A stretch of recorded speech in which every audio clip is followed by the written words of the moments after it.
How are you? I have often said I'm not scrappy, but I'll fight a rat for a hush puppy.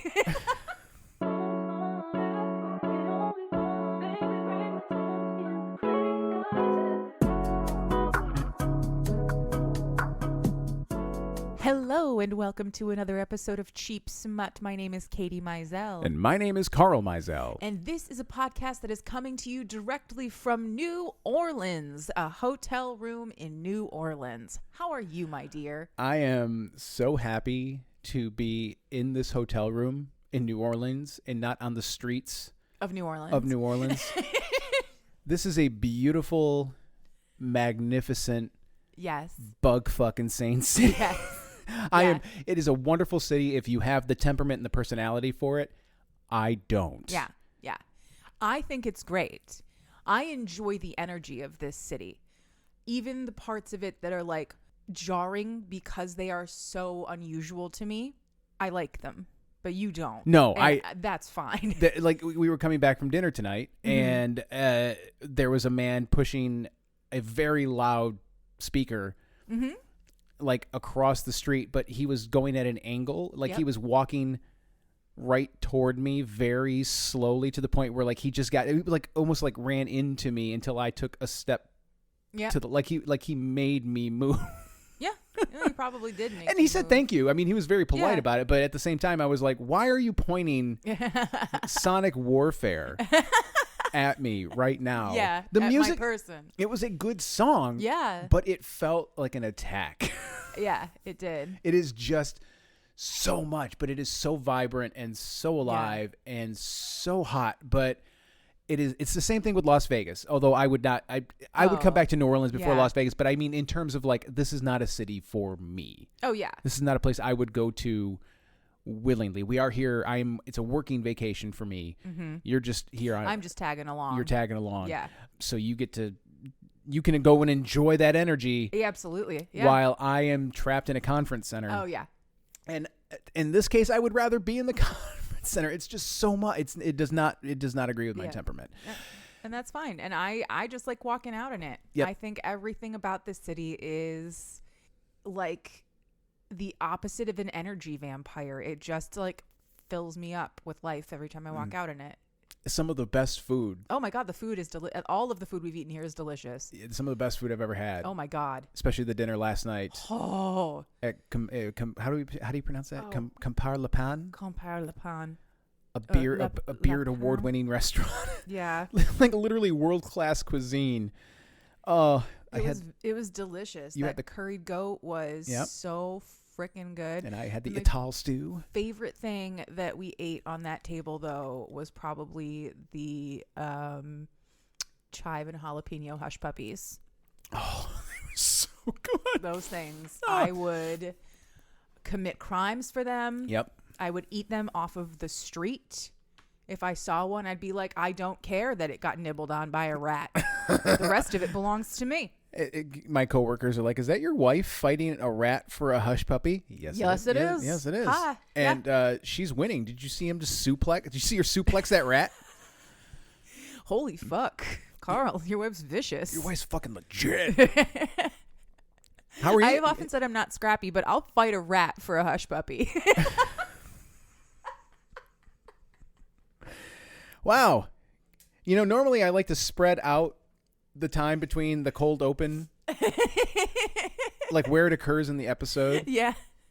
But thank you. You're welcome. Thanks for tucking yourself back into your shorts there because you were hanging out. Yeah, I'm wearing the slutty dad shorts. You were wearing your sluttiest, shortest shorts right now. You're looking right down the barrel. Mm-hmm. Your whole dick was out a second ago. Yeah. Anyway.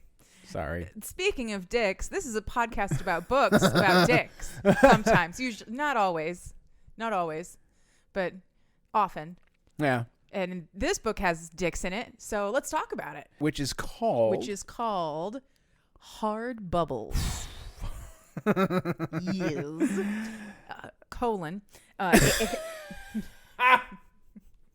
A shifter city romance. That's all. No, by Leah Legend. In a literal tit for tat, you just went like this, and I saw your titty. Saw a boobie. And I saw your that's titty. Nice. So okay. we're all falling out of our clothes here at Smutco Industries. Luckily, we are just a company of two, so we are our own HR. Yeah, who's going to be mad? Yeah. Report me. To whom? To whomst. Anyway. Oh man, that New Orleans energy is it's in me. That and 2 drinks. Yep. Okay. Here we go. Okay, so this book, Hard Bubbles, A Shifter City Romance, is book 1 in the Shifter City series. Currently the only book available. The second book, Soft Growls, is set to come out in December. I know. Hard Bubbles and Soft Growls. I know. So this book is available for $3.99 or through Kindle Unlimited. You could also get an Amazon print on demand. Let's see here. No other information about the so our triple T's, our triggers, tropes, and titillations this week. Our triggers are violence, abduction, attempted drowning, beheading, and death. You could have stopped at violence. I could have, but I need to be a little more specific. Yeah, that's fair. There's also a specific author's note in the triggers that I don't know if I should give because it's a spoiler. So I don't know if I should give the trigger or not, but it's a trigger, So like maybe. Well, here, listen, if you're not sure, cover your ears. Okay. Okay. For the love of God, if you are not a mer person, do not blow air into your vagina. That's how you get an embolism, okay? Thank you. That could be the sequel to the long gestating book that myself and my friend Rob have had. Oh, don't use your dick as a baseball bat. Yeah. And other things you should already know by now. Yeah. And also... that one. The sequel to the smash hit book, Don't Use Your Dick as a Baseball Bat, Don't Blow Bubbles into your vagina. Yeah. Okay, so our tropes this week. This is an FM romance, cis heterosexual. It is paranormal romance and a shifter romance. Fated mates. Also, pregnancy and babies are tropes. It's not... There will be babies. Okay. So be prepared. And then our titillations this week are breeding kink. Does that surprise anyone? I just said there were going to be babies. No. Multiple peens, double penetration, and double vaginal penetration are all listed here. And then also, I think I'm going to add, let's call it like breeding chemicals. There's like mating venom or we'll call it breeding chemicals in this case because I don't know what else to call it. I feel like that's been in a book we've done before. I feel like it was in Claimed by the Cthulhu. He had mating venom. That's right. It is pretty common or it's not like super common in monster romances. It often happens in vampire romances. Yes. Like in The Vampire in the Bookstore, his blood made her feel high. Yep. So it's in a similar vein to that. So for this one, there is a little bit of backstory I have to give you, but it is a short little backstory paragraph. So 40 years after the discovery of shifters living amongst humans, the dust has settled and we are now in modern day U.S. So shifters have been among us for 40 years. Okay. The dust has mostly settled. Humans and shifters live side by side, and they usually get along. Not all shifters have made their species public, but those that have not... But those that have now established themselves in government and have a centralized location for all shifters, Shifter City, formerly known as Long Island. So the rest of the city was like, take it. Yep, just take it. We don't need it. It's not even a borough. It's not even a real borough. You can have it. But anyway, yeah. So the shifters have sort of set up centrally in Long Island. They have rebranded it as Shifter City. Their mayor is a shifter. The people there are shifters. It is, as far as I can tell, mostly populated by shifters. Not a lot of people live there. They might come in to work there, but not a lot of people live there. But someone who does live there is our FMC this week. Her name is Desiree, but her friends call her Des. She is a powerhouse in the acquisitions department of the mayor's office of Shifter City, and her job is to buy property for the mayor's office in an attempt to keep Shifter City in shifter control. Basically, what they're trying to do is buy the city piece by piece. and then turn around and sell it to shifters, whether it be for housing or businesses. But they're trying to establish the shifters even more successfully and then branch out further into, not like they're trying to take over, but like every city's ultimate goal is to thrive. Yeah. For its citizens, right? I would like, hope. in an ideal situation. Well, in this situation, that's actually true. Yeah. So at the start of this book, Des is sitting at a bar in Shifter City. It's not a bar she's ever been to before. She's not even really quite sure why she's there. Like, it's Friday. She got off of work. She went to go home, but she sort of felt like she should go this way instead. And she found herself sitting at this really swanky uptown Shifter City bar. And she's drinking a Coke because, like, she doesn't even know why she's there. So she's not going to get drunk to boot. And she's sitting there in, like, her super awesome outfit, by the way. She's wearing like a blood red Dior dress with a blazer. And I think she's wearing red bottom shoes. Like, this woman dresses like she's trying to intimidate you because she has to. Mm-hmm. I love her. She's got like this long black hair that she keeps in this tight bun. She's just so like, she looks like she intimidates weak men. Oh yeah. God bless. The best compliment you Absolutely. can pay. Yeah. Ugh, love her. I love her. So she is sitting in this bar and she gets a call. It's from her partner in the acquisition department, a shifter named Pierce, who is calling to tell her that right after she left work, the Hugo Manifesta firm put in a sneaky bid on a waterfront property that they are trying to buy off of a reclusive billionaire named Mr. DeFranco. The Hugo Manifesta group is an anti-shifter organization, something in the vein of like, I got the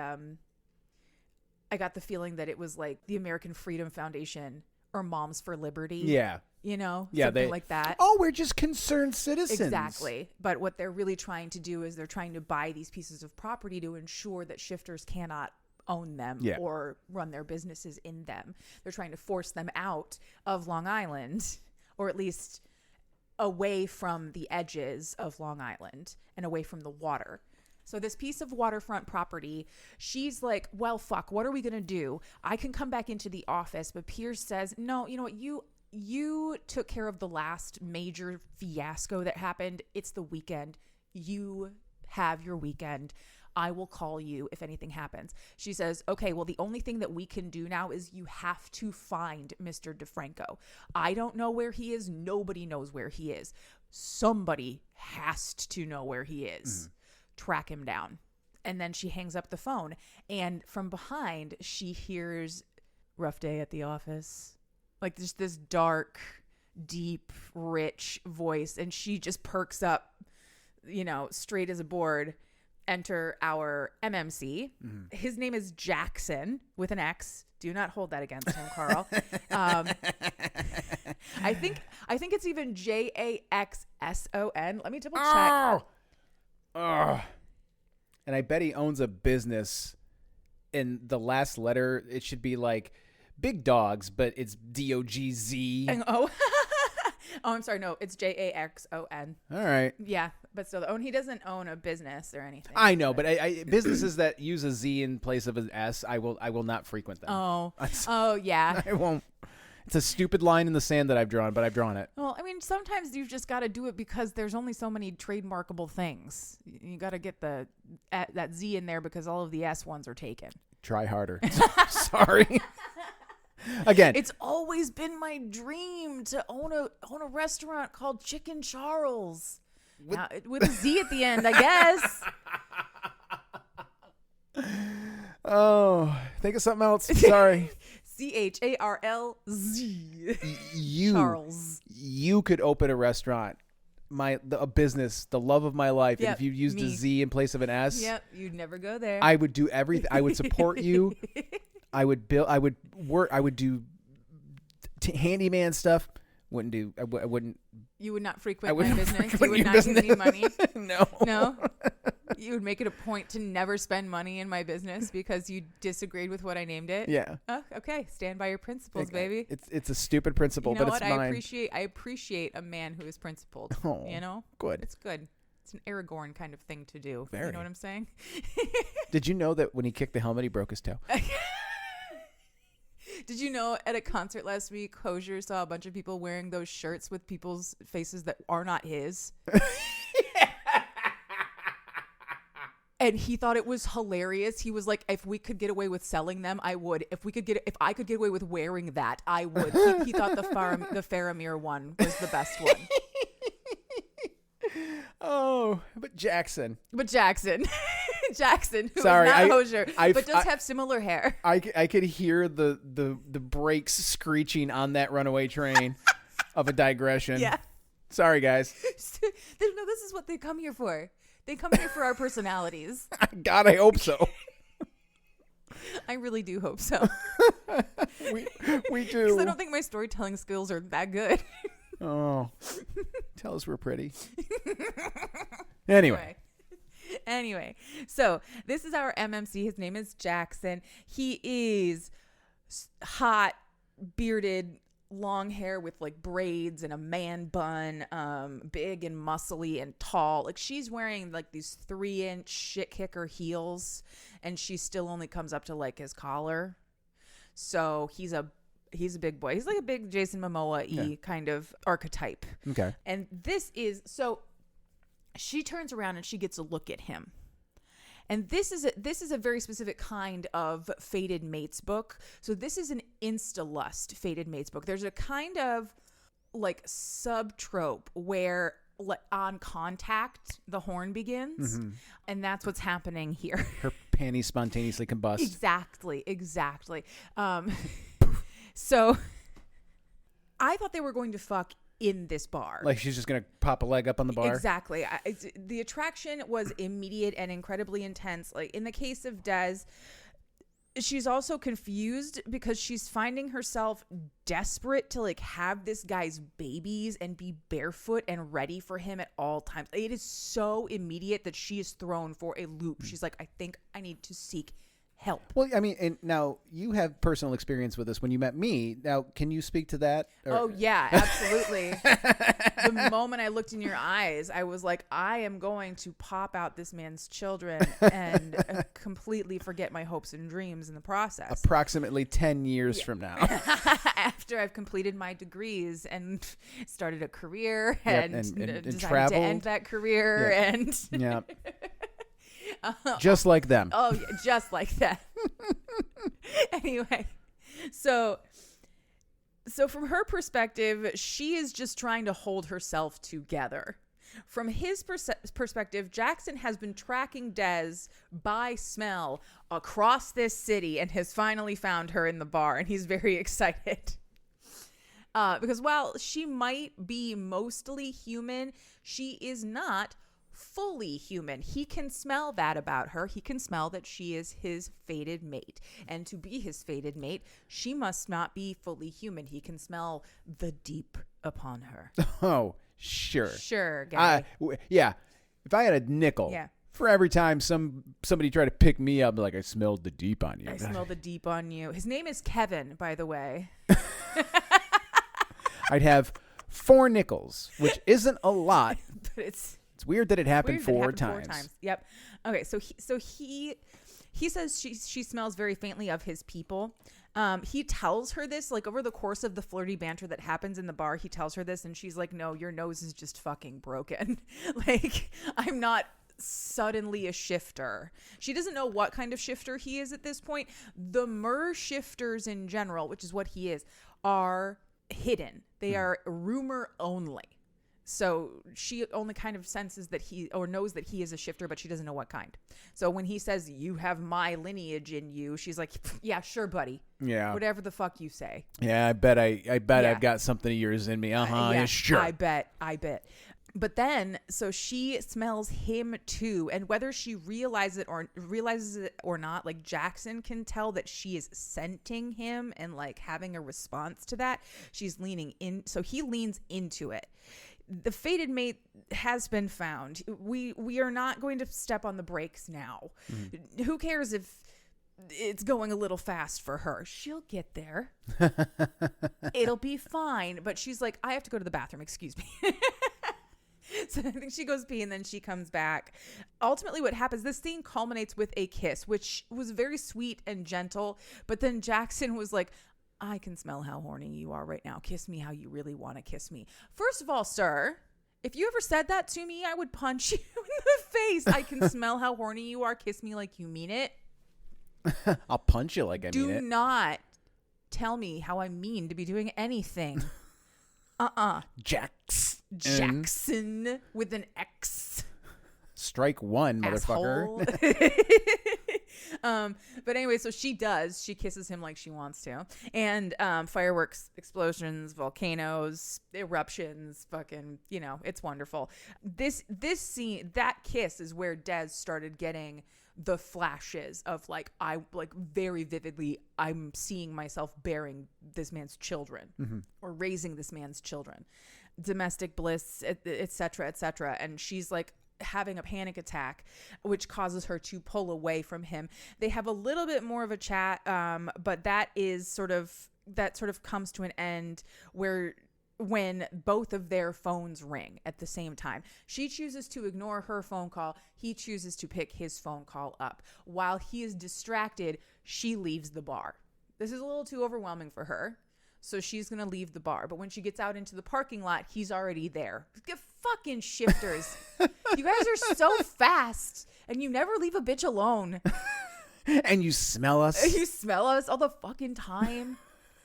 And you're always coming out of dark corners being like, I thought you said you weren't afraid. I'm not afraid. You're just being kind of a lot.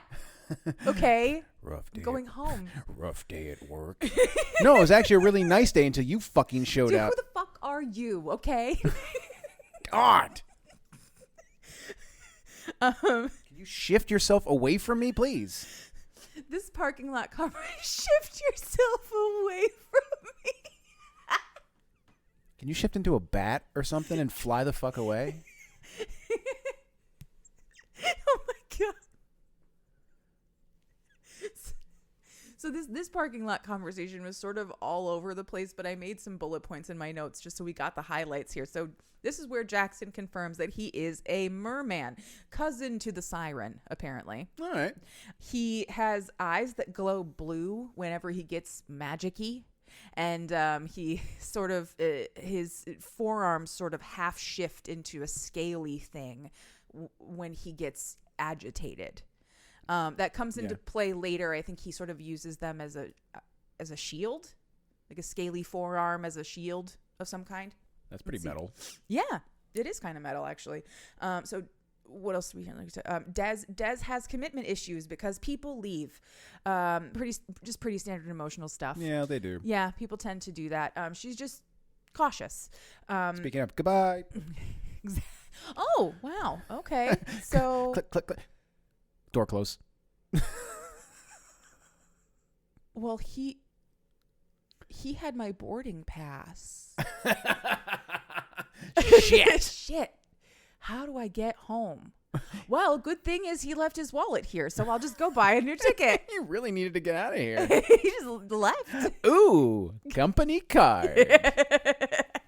Let's see here. She is so closed off and does not want to attempt anything with him at this point that she doesn't even tell him her name. He has to earn it. She says that her name is a gift and he will have to earn that gift. And he's like, fuck yeah, babe, I'll earn that gift. Absolutely, I will. Okay, he's totally down. I like that energy. Yeah. I like that big simp energy. Yep. And then Des basically goes into heat, except it isn't called heat though. When she starts feeling that sort of like crampy, sudden horny hot flash thing that a reader may identify as a heat, he calls it becoming eggy. And I wanted to die. Oh, no. I wanted to die, Leah. I wanted to die. Wow. You might have heard the sound of just like vaginas everywhere just drying up at the sound of like, you're getting eggy. Yeah. I mean, he didn't say it, he did not say it like that. There's no way. There's no way to say it and make it sound sexy. Because it's just in a vacuum, an unsexy phrase. But B, that is how our 3-year-old daughter asks me to make her either just scrambled eggs or an egg sandwich. Yeah. Daddy, I want eggy. Yeah. I want eggy. Yeah. I want eggy sandwich with ketchup and cheese. Eggy sandwich with ketchup and cheese is about the hardest fucking sandwich. She loves that sandwich. She goes so hard on those things, man. She loves that. But it's not. Yeah, but it's not a nice. It's not a decadently horny thing to be. Not like going into heat, you know? Yeah. Going into heat, sexy. Becoming eggy. No, that's what happens to a custard. When you don't put enough sugar in it, you know, it gets too eggy. It's not what happens to a person when they're horny. Oh, boy. Leah, you magnificent creature. You. That is I love you so much. An evocative turn of phrase that we reject wholly. But I applaud you for creating it. I do. So Des gets so horny so fast that Jaxon is basically like, okay, just let me take the edge off here because I think you might get sick if I don't. I think something might happen to you. And she's like, yeah, okay, maybe a little. Just take it off a little bit. So he fingers her in the parking lot, just right up against the side of her car. As one does. Yep. And then when she comes, he drops to his knees to lick her clean. Holy shit, Jaxon. Well done. Tell him your name, girl. I feel like now you can tell him your name now. If I were Jaxon, I would change my name. And then what I would do is if she told me that I didn't earn it, I would walk. Like, what? I just fingered you to climax in the parking lot of Chuck McGillicuddy's pub or whatever. Patio Grady's or whatever the fuck this place is. I just fingered you in a parking lot of an Applebee's and licked you clean. Yep. Siobhan O'Doyle's Bar and Grill. Right? You don't see a lot of the Irish pubs named after Siobhan's. No. You really should, though. You should. There should be way more Siobhan O'Doyle's Bar and Grills. Yeah. Did he earn it? Did he earn it? No, not yet. Fuck! Not yet. Wow. No. So everything's sort of great in that moment. They're like in the afterglow. They're snuggling in the parking lot. And on the concrete? No. He stands up and they're like hugging against the side of the car. And then Jaxon smells something coming. Yeah, Des. Yeah. Yeah, right. He says it's one of them. And then he tells her that when a mer person gets bitten by a natural born Vamtori, that's a vampire mer person. Oh, no. Yeah. No, this is not. There's like, it seems like there are many kinds of mer people. Like, so there are the mershifters, and then there are the sirens who don't shift, and then there are the Vamtori who are shifters who are vampire not werewolves, vampire mer people. Okay. And I don't know if there are other factions of the underwater world. Maybe. I don't know. But anyway, so a Vamtori is coming. And he tells her... Is it because Jaxon fingered them in the parking lot too? No. Okay. So he tells her that when a natural-born Vamtori bites a mer person, if the infection is not cleared, that mer person will turn into a Vamtori. That is what is coming. They call them a cursed one.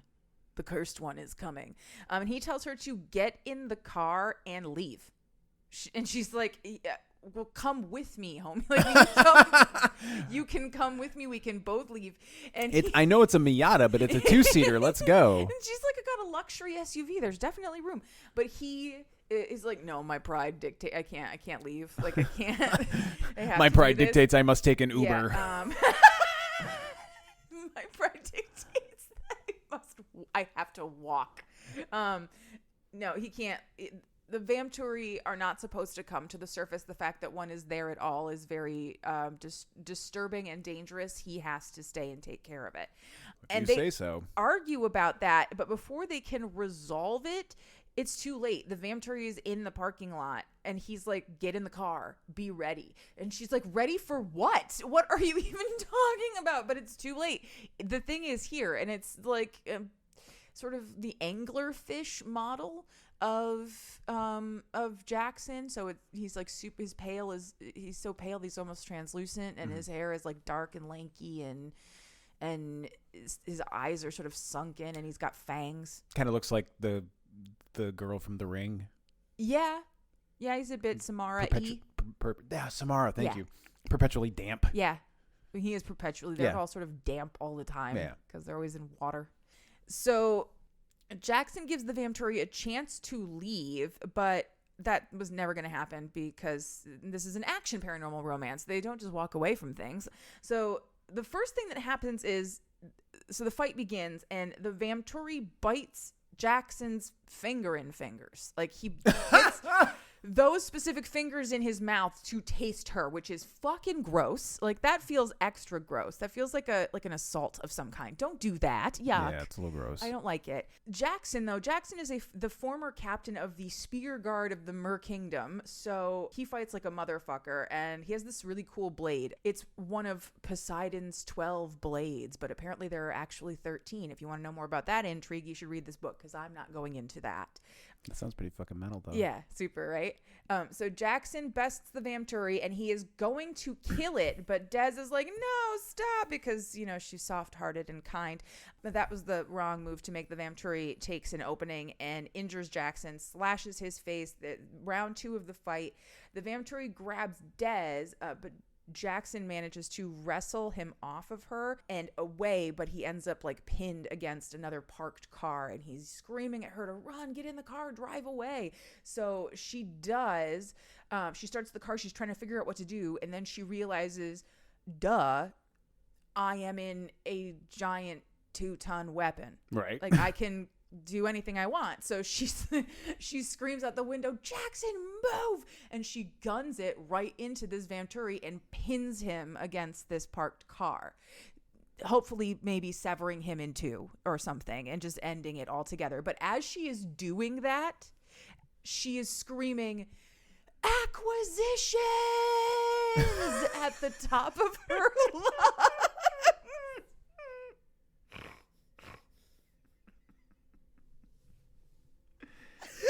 Fucking warrior cry for the ages, man. For the mayor's office. Exactly. Glory to the ombudsman. For bureaucracy and general organization of same. So she gets out of the car. She's sort of freaking out, but he's like, babes, that was the hottest thing I've ever seen maybe do in my entire life. After this is when she gives him her name. All right. I mean, you fought a guy, and then she killed him. Hopefully, maybe. And, yeah. So she finally gives him her name. I wrote a joke here. I mean, yeah, I guess after you commit vehicular manslaughter for someone, they can probably know your government name. Yeah.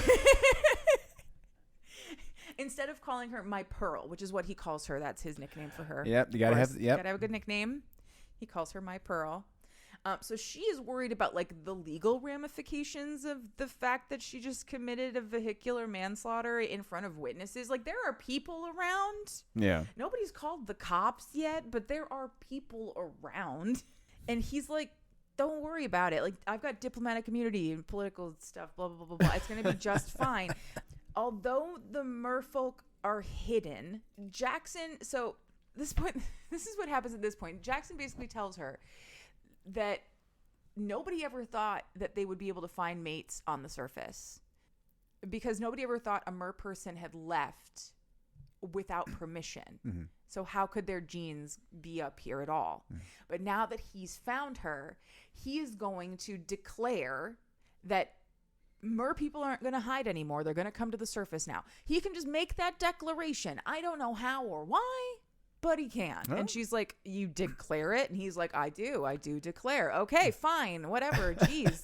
Well, do you guys not have bureaucracy underwater? I get fucking, okay. He makes this declaration, And everything seems like it's going great until there's like a screeching of metal and the sudden wet slapping of feet on the pavement. The Vamturi was not dead after all. Son of a bitch. Shock and awe. And it has run away. So Jaxon chases after it, telling her to take the car and meet him at the boardwalk by the water. And she goes to do that, but she is stopped by the owner of the car she just ran into. And he's pissed. I mean, rightly so, go figure. And he doesn't want her to leave until they can figure it all out, but she basically just sort of vomits everything that's happening onto him. And he is a shifter. So when she said, my mate is in danger and I did this to protect him and now I have to leave to try and help him some more, he was like, okay, go. Apparently, it's just that big of a deal in shifter world. I'm going to try that. A fated mate, you can just commit crimes on their behalf. Yeah. And people will be like, okay, we'll get this sorted out later. Yeah. You go now. But he's like, I know you're sent. I'll find you because he like, you do owe me a new car. And she's like, no, you're absolutely right. Like, she hands him a business card. Call my office. I owe you a car. Yeah. I'm so sorry. Call. Do not smell me. Please do not smell for me, sir. Do not. If I see you walking around with your nose up in the air, like nipping around. I will fucking kick your ass. I do not consent to be sniffed, sir. So she squeals out of the parking lot and sort of limps her car down to the boardwalk where she can't find Jaxon, but she gets out of the car. She starts looking around and she finds like a blood trail that she starts to follow down to a more secluded part of the beach, where the Vamturi suddenly snatches her out of the shadows and tows her out to the water, to the edge of the water. So he doubled back, got away from Jaxon, and tracked her scent to the beach. And now he is intending on taking her back to his lair to force her to be his mate and bear his brood for all eternity. Don't worry, though, because he's going to teach her all about the dark depravities of his people, and she's going to be so happy. Of course. She's going to love it, don't you know? I know this seems sudden and violent and cruel and a lot like kidnapping. Yeah. Just I know what comes next is going to sound a lot like you don't want it. Trust me. Just give it a try. Don't fight. Blech. Ugh. Okay, sorry, I can't keep it up anymore. This is absolutely terrifying. So his name is Gorathane, he tells her, and he's going to be her dark master from now on or whatever, blah, blah, blah, blah, blah. That's absolutely fucking terrifying. Gorathane. Gorathane. Yeah. Yeah. No one's ever been like, Gorathane? Great guy. Gorathane. Oh, yeah. He knits sweaters for the orphans. It's really sweet. He's so nice. So nice. No, Gorathane. You're Gorathane and kidnapped a woman and just towed her out into open water, because that's what he's doing now. He starts towing her out into the open water. And once he reaches a certain point, his body sort of shifts into his mer form. I got the feeling that it's sort of an instinctual thing that happens when you reach a certain point in the ocean where your body is now like, it's more efficient to be a fish. And it's easier to be like this. And then there's just like a shimmer of golden light, and then their body is now suddenly different, and they have mer parts, a tail. Yeah. From the shore, they hear a horn. I thought maybe conch, something similar. Mm-hmm. So he starts pulling her faster. She starts screaming because she thinks it's Jaxon. So she's trying to get Jackson's attention to try and tell him where they are.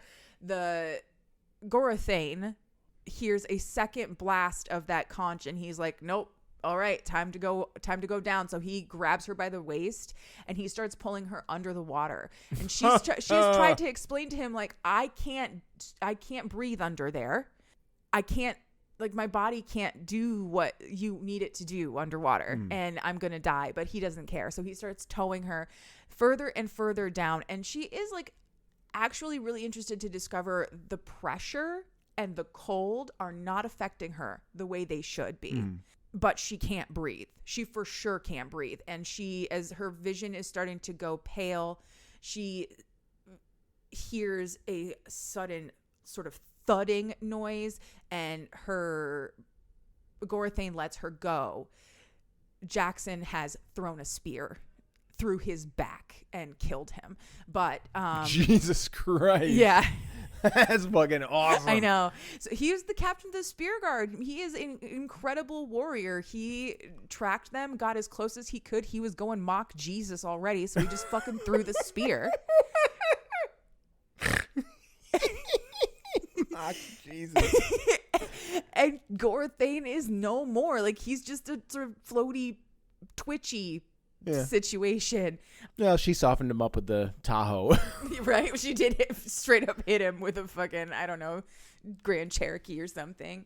So Jaxon is now on the scene along with his battle companion. So that's why he was blowing that shell on the beach. He was calling his battle companion the only character who really matters in this whole fucking book, Astero, the hippocampus, who is front half horse, back half fish, personality of your best friend forever. I love him so much. If you don't like him, I'll kill you. Front half horse. Front half horse, back half fish. Hippocampus. Okay. They are an established Greek mythological creature. All right. Although he doesn't have hooves, he has like claws, like grabby hands. Okay. Claws. Hey, man. If I can wrap my head around BoJack Horseman. Yeah. He's basically a mer horse. Yeah. You know? So yeah, his name is Astero. I love him. He's got the best personality. Again, the only character in the entire book I care about from this point forward.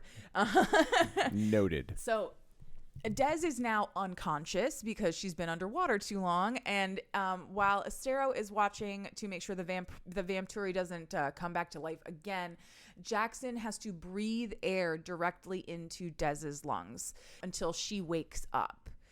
Side note, I'm not gonna harp on it, but that is how Des is going to be breathing underwater for the next however the fuck long we're underwater. So every few paragraphs, she has to ask for more air, and they have to stop everything they're doing to get more air into her. And while I really appreciated it from like a narrative perspective, you have to deal with the realities of putting a human underwater for a really long time. I also really appreciated the flow of it because it worked well within the scene. It didn't feel weirdly forced or whatever. I enjoyed it, the mechanics of it. It was really, really nice. It's interesting. Yeah. They didn't use like a bubble helmet or something. Yeah, there wasn't anything there was no cop out. He has to breathe into her mouth every few minutes. There you go. It is noted, however, that there's Des's latent shifter magic is kicking in a little bit because again, the cold and the pressure is not affecting her, and also she speaks mer language just sort of magically. Mm-hmm. You get far enough down, she speaks the language. Okay, cool, good for you. This must be nice for you. It must be nice. You just get further down and you start speaking in the weird clicky dolphin language that they speak. Doesn't happen when you go to like France. Yep. I wish. Go to a certain point. Land in Provence and suddenly you're speaking French. Yeah. No, not how that works. Some people, it didn't kick in until I got to the Champs-Élysées. Oh, yeah. It's one of the one of my favorite things about sci-fi books or sci-fi media in general is the automatic translation. Doctor Who famously, yep. Hitchhiker's Guide with the Babelfish. Yep. Yeah, basically any translation media. Everybody should just be able to understand each other. Not one universal language, because that feels a little eugenic-y. Like, we're going to kill everything until we get one master language. I mean, everybody understanding each other's languages, that sounds cool. I wouldn't have gone as far as eugenic-y, but definitely sort of like mass claiming of territory type thing, like empire. Mm-hmm. Mass empire. There you go. Submit or... Submit or perish. Yep. Anyway, sorry, we're going off the rails a little bit. Let's get back on track here. So 6 of the Sea King guards arrive on the scene, including Jackson's cousin, the new captain of the guard, whose name is Brenev. There's not much to be said for Brenev, except that I really enjoyed his banter with Jaxon. This scene was really fun just for the bantering. Mm-hmm. Important information that we need from this scene. So Jaxon is the only living son of Triton, king of the sea. That is why he has the authority to make declarations like mer people aren't hiding anymore, because he is the authority. All right. Jaxon will not be returning to his place in the guard or in the kingdom at all. Instead, he is going to go live on the surface and act as a guide for merfolk who will decide to come up. Also, it'll make it a whole lot easier to be with his mostly human mate. Yeah. If he's not underwater all the time. There is a super cute scene then of Des meeting Asteron. He has this instant bond with her that is so cute. It's sort of theorized that because hippocampus is like bond with their mer person from hatching, that because he has a soul bond with Des, that Asteron also has some kind of special bond with Des sort of automatically, which is cool. Yeah. Because it's a super cute little relationship they have. She is, no matter what he does, she cannot disappoint him or make him sad. Like, he seems to be a very clever and intelligent hippocampus, and she has to be very careful not to hurt his feelings. So it's just so cute. I just love it so much. Anyway, so let's see here. Where were we? Jaxon takes a quick tour to the surface where he leaves Des to swim while he beaches the Vamturi's body, which is a dishonorable death. So he's specifically doing this so that the seagulls will pick his bones and he will never go back to the ocean. But he also cuts off the Vamturi's head to take it back to Des as a gift, because in his culture, that's a nice thing to do. But she freaks out and is like, do not give me a fucking head, my dude. Don't do that. Which is, I mean, that's got, I do sympathize with Jaxon, because like, he's like, but no, man. Yeah. Like, he tried so hard. Yeah. Like, fucking killed this guy and cut his fucking head off. And you're acting like fucking like ungrateful. Ungrateful. Yes, that's exactly what it is. You're ungrateful. And he's okay with it once he realizes why she's upset. But there is a really cute moment where Asteron tries to go get the head back because he's like manning for Jaxon. He thinks that she has rejected Jackson's gift, so he's bringing it back to present it again. And they have to convince him that she's allergic to Vamturi, so that he will take the head away from her. He's like, I'm sure you didn't mean that. That was an accident, right? Oh, yeah. Here you go. My buddy got you this great head. Yeah. And you sort of flipped your arm out weird and you hit it. So I went and got it for you. In our culture, when you give someone head, my man just gave you great head. This is a great head. Oh, my God. Why are you rejecting head? No, Asteron, no. No. And everybody's like, Asteron, no. And he's like, what the fuck? No. Bro, you gave her head. Gross. She should respect that. Gross. So once that's all sorted and Estero leaves, he takes the head with him, thankfully. Thanks, Estero. You're really nice. And it's time to get to the fucking. The fucking has begun. So let's pause for a brief discussion about mer husbandry. Can't wait. The mermale has two cocks, the primary cock and the breeding cock. Oh. Yeah, they sit one on top of the other. The primary cock is on top. Okay. Picture like this. Okay. Yeah. Okay. So the primary cock ejaculates semen, and the breeding cock ejaculates tiny bubbles filled with a potent hormonal cocktail, which will increase the female's pleasure and coax her body to release multiple eggs for rapid fertilization and release. Okay. I was going to make a joke earlier about like the bond between Estero and Jaxon, and like it ends up in a threesome. Mm-hmm. But you didn't mention that. Mm-mm. But you did mention Estero is an animal. Right. But for a second I thought I was like, "Oh, she mentioned double vaginal penetration." Wait, but she only said FL. Oh. Extra penises. Extra parts. He's a biphallic merman. Yeah, yes, he is. Okay, so he explains all of that to her. Not as clinically as I just did. And these two dicks. Yeah. Put them in there. But she's down for it because they exchanged their I love yous like right there. It's been 5 hours or something, but they've been through a lot. and they exchange their I love yous, and then they exchange their like magical marriage vows while they are fucking. So they start out slow, and by slow I mean just one dick. We start with the one dick. Do they specify what dick they start with? The primary. Oh, primary dick.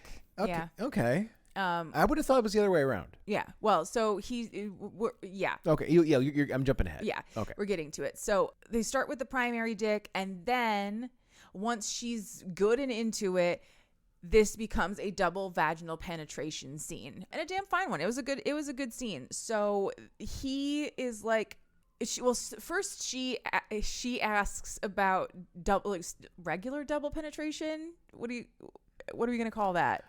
Conventional double penetration. Good Christian double penetration. Yeah. The Lord's way, yeah. I guess. Missionary DP. And he basically says, not until after I've bred you. Like, we're not doing the butt until after we've already done the baby stuff. Like, we're not wasting any of this. Everything's going in the vagina until the breeding is done. So the breeding kink has begun. Like, holy shit. Okay. I've never read a book like this that was so intently like about making babies. Okay. But okay. Here we are. Here we go. So he, after she comes, is like, I need her in my sea cave right now. Okay. Your sea cave? Sure. Could we call it, I don't know, literally anything else? So he asks her, do you trust me? And she says, yes. And he dives into the water and starts swimming toward the sea cave. And his dicks are still inside of her. So the movement of him swimming like a mermaid as he is taking her to his cave is essentially continuing to fuck her while he swims. Yeah. And he's exchanging air with her. She gets close. She has another orgasm, and he sort of lets that one ride without oxygen to play with breath play just a little bit in that way. So that was kind of fun. And then eventually they do get to his cave, his weird, like, he's got a cave. So he's got a house on land, and he has carved a cave in underneath it so that he can go, he's, Bruce Wayneing it. Yeah. Basically. So he takes her to this cave. So, let's see here. The orgasm that she has while they are swimming pulls the first of the breeding bubbles from him, which she describes as sort of like a strange texture and a very full pressure. And then she can feel them popping, and then everything gets sort of warm. And then she just has a sudden crazy orgasm. Like, every time the bubbles happen, she has a crazy orgasm right afterward. Okay. Sounds great. Hell yeah. Sure. So the orgasm bubbles are fucking awesome. They are a lot of fun. Just don't think too hard about them. And also, again, not safe. Don't do it. Don't do it. You can hurt yourself this way. So this scene was super excellent. The sex was really intense, enhanced by the orgasm bubbles, of course, obviously. Naturally, yeah. But also the sort of the sex itself becomes rougher over time. She starts clawing at him and sort of like gnawing on him. The natural instinct of the mer person in her is telling her to be a bit more violent with it, which he's not complaining about. He ultimately hauls her up onto a nest that he has made out of bubbles, like these bubbles that are about the size of a marble, and they're all stuck together like a big cloud. And he hauls her up on there and pumps her full of those hormone bubbles until she is basically losing her mind. And eventually she has an orgasm. He climbs up, actually fucks her, has an orgasm, comes inside of her, and she thinks she's finally done. She thinks that it's over. But no, he gets down there and he eats her out to ensure one more massive orgasm, because that is how the eggs are going to leave her body to enter the bubble nest where they will grow. She's not going to have a pregnancy. This is fish babies.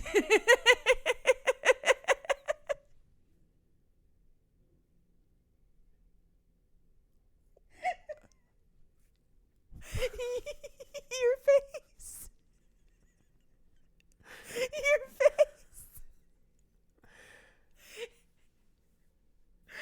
yeah, he makes her come so hard she squirts, and in that process, the fertilized eggs are absorbed into the bubble nest. I want to give everybody a peek behind the curtain. This is Saturday night. We tried to record on Friday night, but we were wiped from a day of travel. We started recording the episode, stopped back at the parking lot, and we're like, you know what? Let's call an audible, do it tomorrow.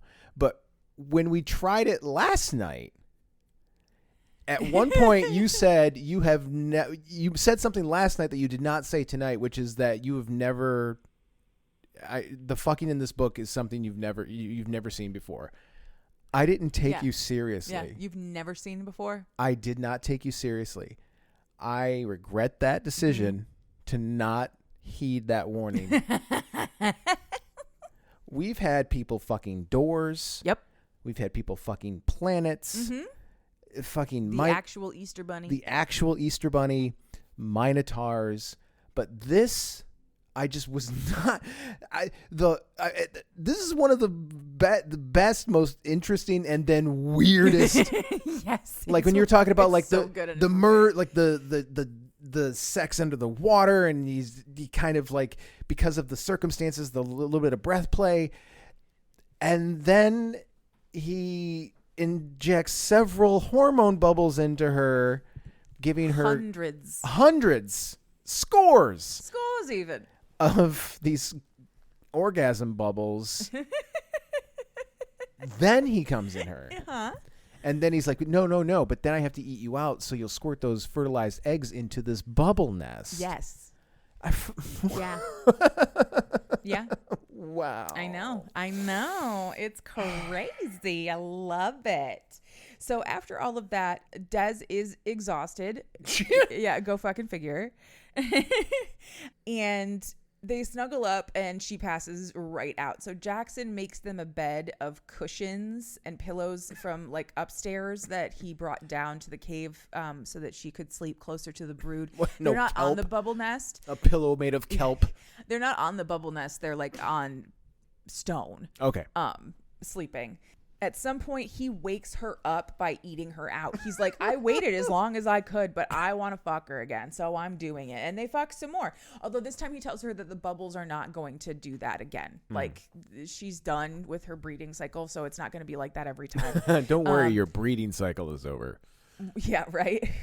One round of like super fantastic sex later, they're cuddling and they're talking about the problem of the headless corpse on the beach and her wrecked car, which still has her purse and her phone in it, and the fact that she like basically disappeared and nobody knows where she is. And a shifter walking around Shifter City trying to sniff her out to get an insurance claim started. Exactly. And he says, don't worry about it. Like, literally nothing is going to happen. All of her stuff is going to be like... And that is true. All of her stuff is fine. Her car is still there. Her purse is still there. Her phone is still there. Everything works out for her.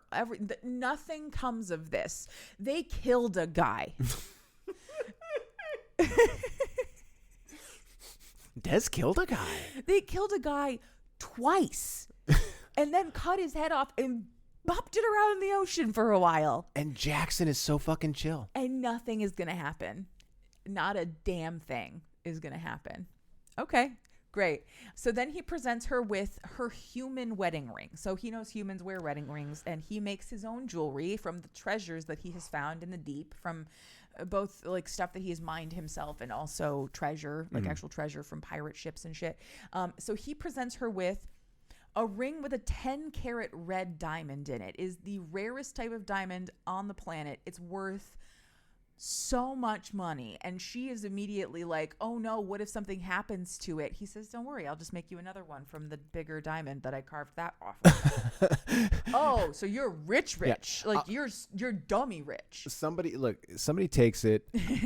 I blow this horn, I chuck a spear at him. Exactly. Astero may or may not bat their corpse around a little, flip him with its tail. Yep. Cut the guy's head off. Make a new ring. Exactly. It's fucking, don't worry about it. Everything's fine. Jaxon cannot be arsed. He cannot be fucking bothered. You cannot bother this man. He's unbothered. I missed a bothered. Anyway, so he tells her to go back to sleep. He's going to go get some work done, but the sun isn't even up yet, so you're fine. When she wakes up again, Jaxon is waiting for her, staring at her, wearing like a super sexy like dress shirt, slacks combo with the sleeves rolled up. She wakes up immediately like drooling, like, oh, hello, sexy husband, mate, shifter person. Hi, how are you? And then she sees that he has bloody knuckles and she's like, what did you do? What happened?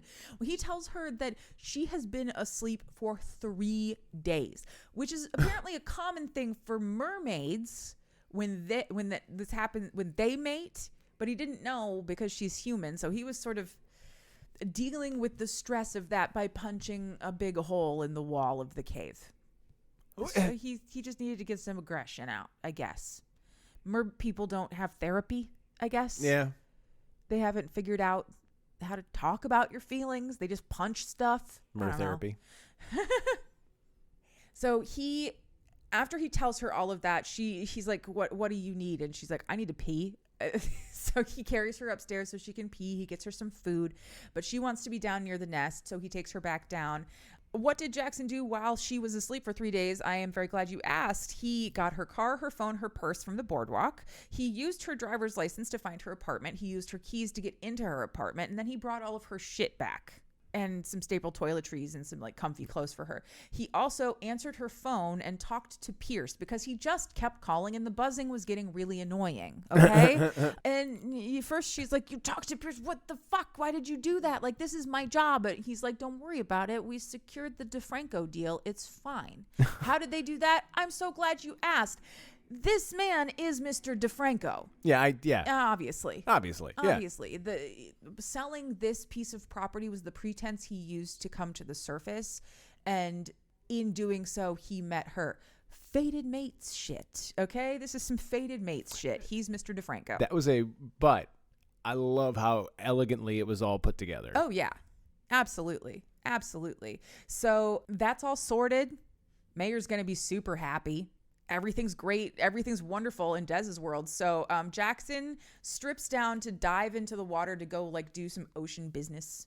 I don't know. To go do business. Ocean shit. Ocean stuff. And Dez goes to inspect the nest where she finds 3 small but brightly glowing balls of light scattered in the bubbles. Those are the embryos of their babies. And they will, in 11 months, hatch and be babies.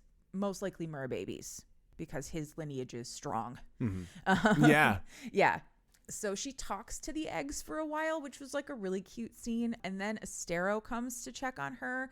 Another super cute scene. He has brought her like dead fish and barfed up seaweed as like gifts, like a cat would. I was just gonna say. Yeah.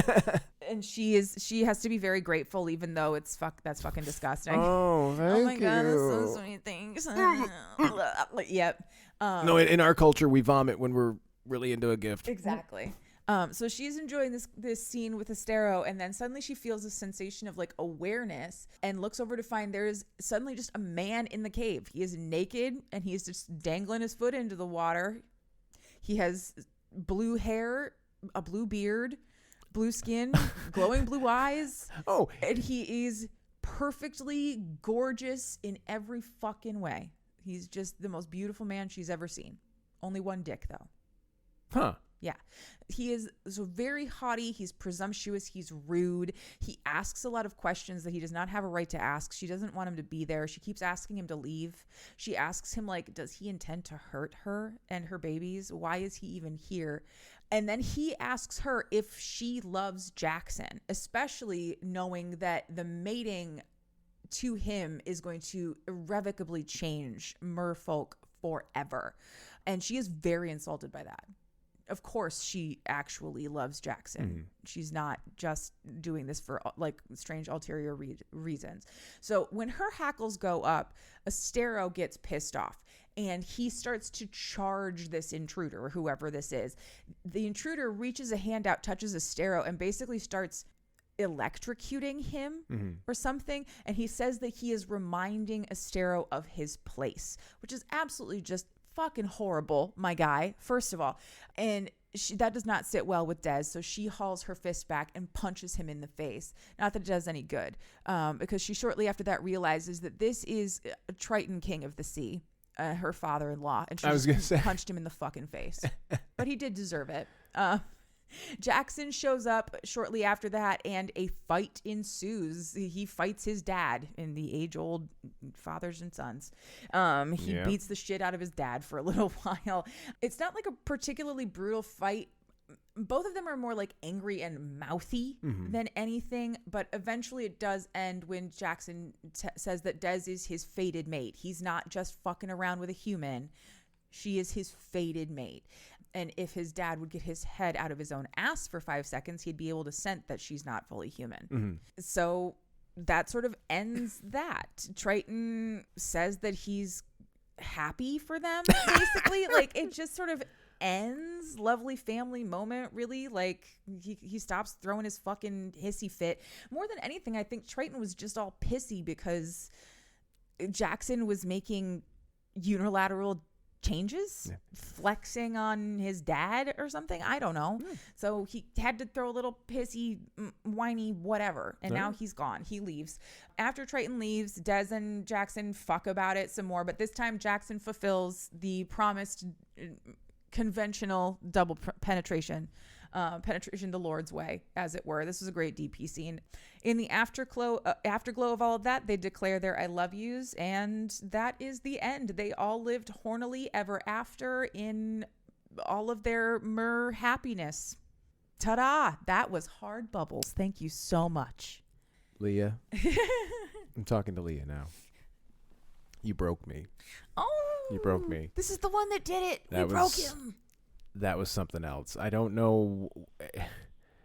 Like, on the surface, no pun intended, you would think that some of the other stuff that we've covered might be weirder, but I mean, it's all subjective, but that was so weird. But so great. It was the bubbles, wasn't it? The bubbles in the vagina. Is that what it was? The bubbles in the vagina and the clever breath play, and then the eating her out to make her come again and squirt out the baby, the fertilized eggs like that. Yeah. And it was real and that one fucked me up because when you were like, oh, and I was so into it because you were like, oh, and he brings her down to a bed of bubbles, and I'm like, oh man, that sounds comfy. Some big bed made out of like 20 big bubbles, and you were like, no, they were like marbles. I was like, ooh, that's even better. And then you were like, and then that's where she's gonna squirt her fucking babies, and I was like, no, god damn it, no. I want to sleep on a comfy bed of bubbles with no merbaby embryos in them. Oh, sorry.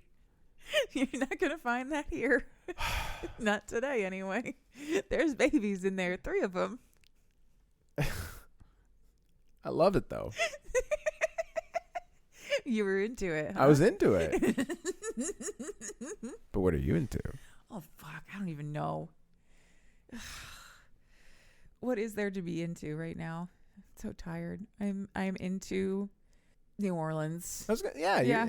It's obvious, but you're into it, and you talked about how much you loved it at the top of the show. I did. So I'm not going to harp on it. I'm into New Orleans as a place. What about you, baby?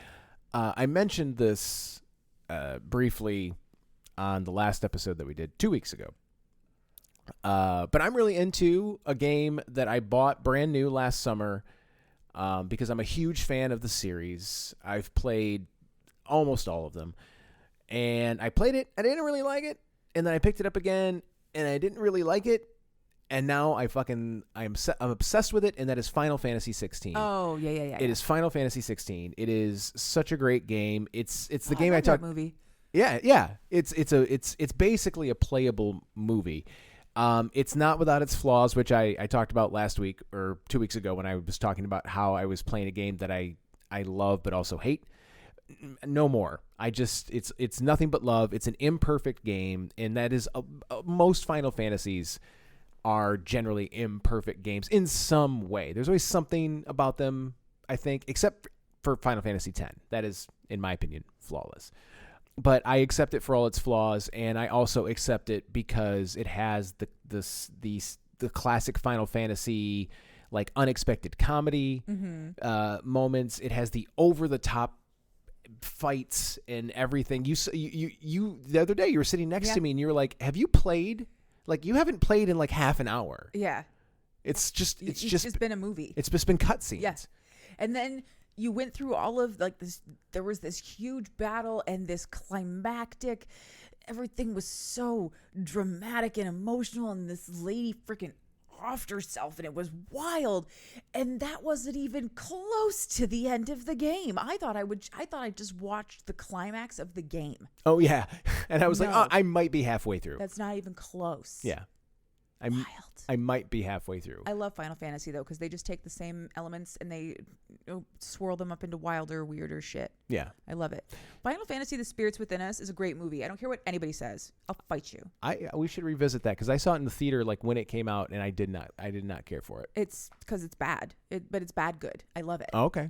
I love it. I'm just gonna link to a trailer in the show notes, but I'm also gonna give you a bonus link, which is going to take you to the Instagram account of Ben Starr, the actor who voices Clive, because his Instagram is magnificent. There's a couple of really great, funny videos. Oh, yeah, he's super funny. On there. And he's a super hot guy. Yeah. So, he's funny. He'll do improv scenes in The Voice and stuff sometimes. He's super fun. You got to watch the baby girl and baby girl Rossfield and Sidolphus, a.k.a. Zaddy. Yeah.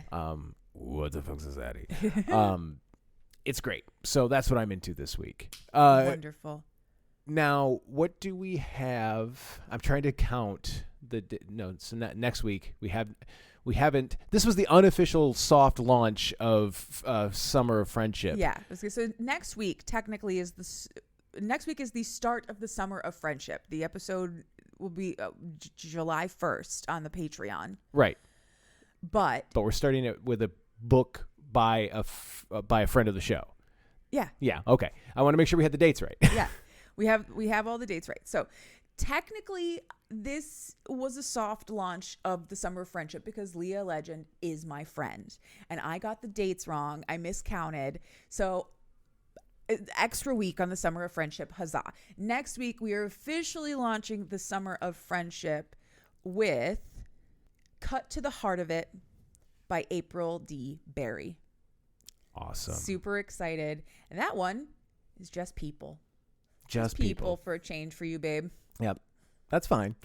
So the first official week of the Summer of Friendship will be a book by April D. Berry. Yes. But the following week, that means we're going to get the first of our 4 special guest presenters, guest hosts, if you will, here on Cheap Smut's Summer of Friendship, Smutco Industries Summer of Friendship, and we have a second time co-host or guest host of the show, Gwendolyn Harper, who is now, in addition to being a very successful independent author, is now the co-host of a podcast about what would you call it? It is a podcast about erotic audio. I believe it's called In Our Ears.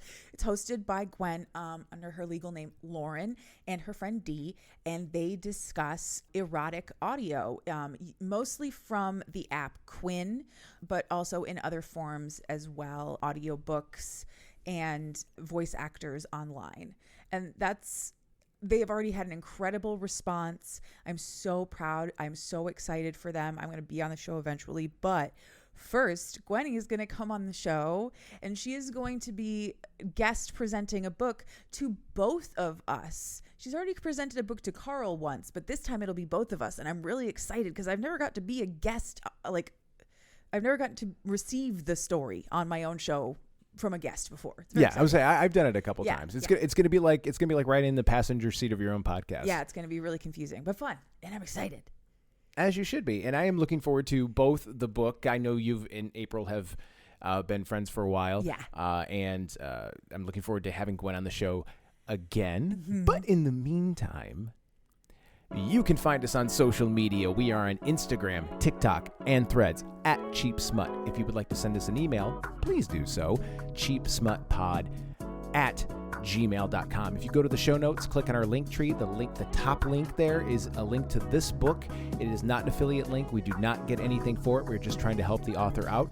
If you would like to support us financially, you can do so for just $1 over on our Patreon, like these fine folks have: Dana Goddard, Stephanie Hawkins, Gemma, Lady Squishy Buns, Tia Esk, Rob Gatika, Angela McNichols, Katie Hurd, Gwendolyn Harper, Seneca O, and Rebecca K. The music that you hear in this and every episode is called Nostalgia by Mackay Beats. You can find it along with thousands of other songs free of charge for you to use at the Free Music Archive, freemusicarchive.org. Listener, remember, if there is a book in you, write it. And if there's fucking in it, I'll read it. And then she will come on this show and completely break me with it for your entertainment. Now I'm going to go hang out in this hotel room some more. Goodbye.